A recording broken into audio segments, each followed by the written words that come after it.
Hello Miri learners, welcome to this new video. I'm Miriam and today we are going to see the relative pronouns and relative clauses. Let's start.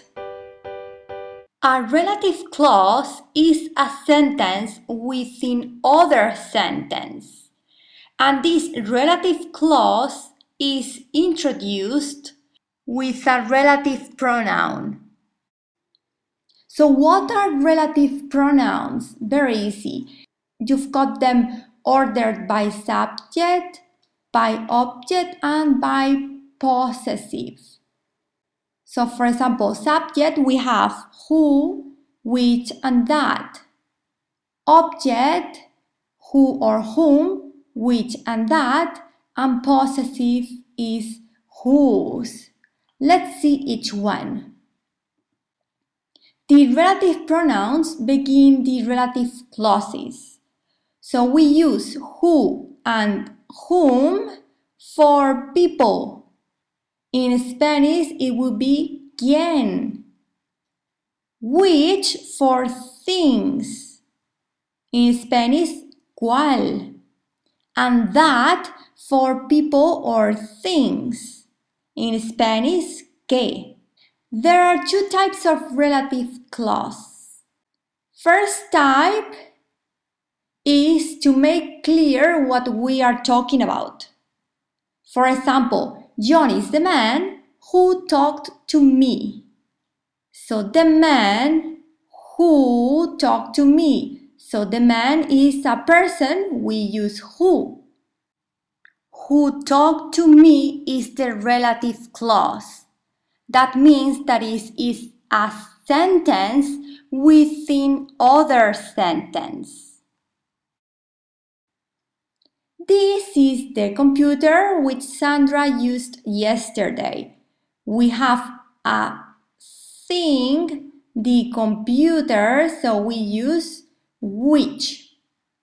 In this type of sentences, you can use that instead of who or which. For example, John is the man that talked to me. Instead of who, we can use that. This is the computer that Sandra used yesterday. The computer, again, is a thing, and here we can use that. When the pronoun is the object of the relative clause, we can omit it. For example, this is the computer that Sandra used yesterday, but we can omit that. This is the computer Sandra used yesterday. When the pronoun is the object of the relative clause.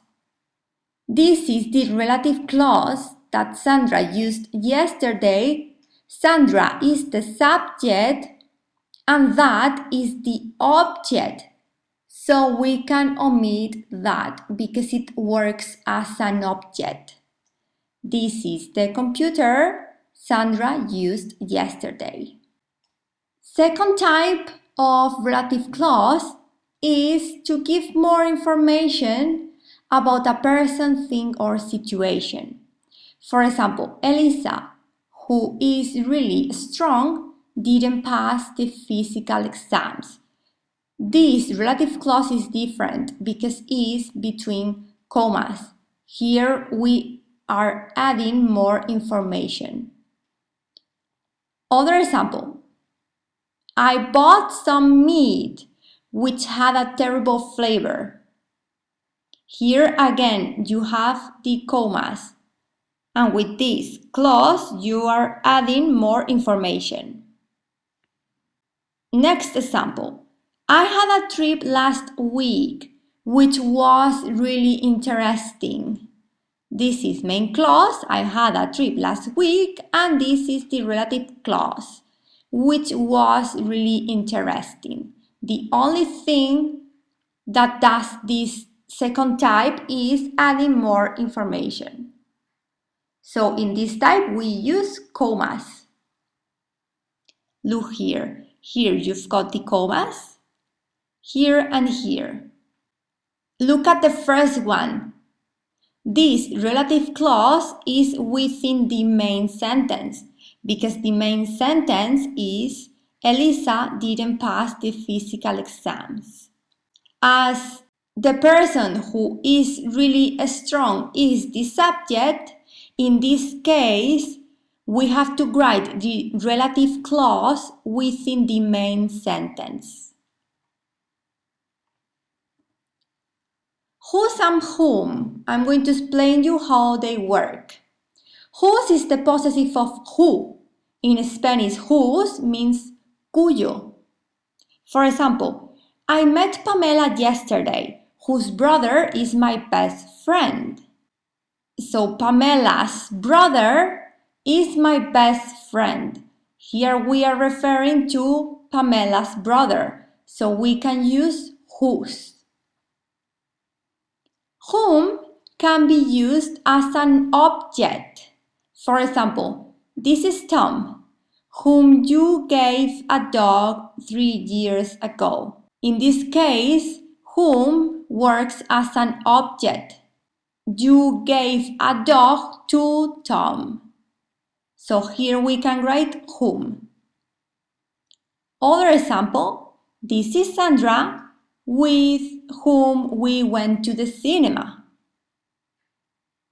Here we are using a preposition before whom.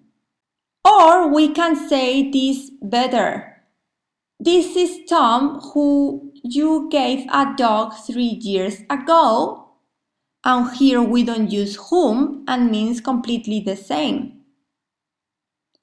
Or this is Sandra, who he went to the cinema with, and here we write the preposition at the end.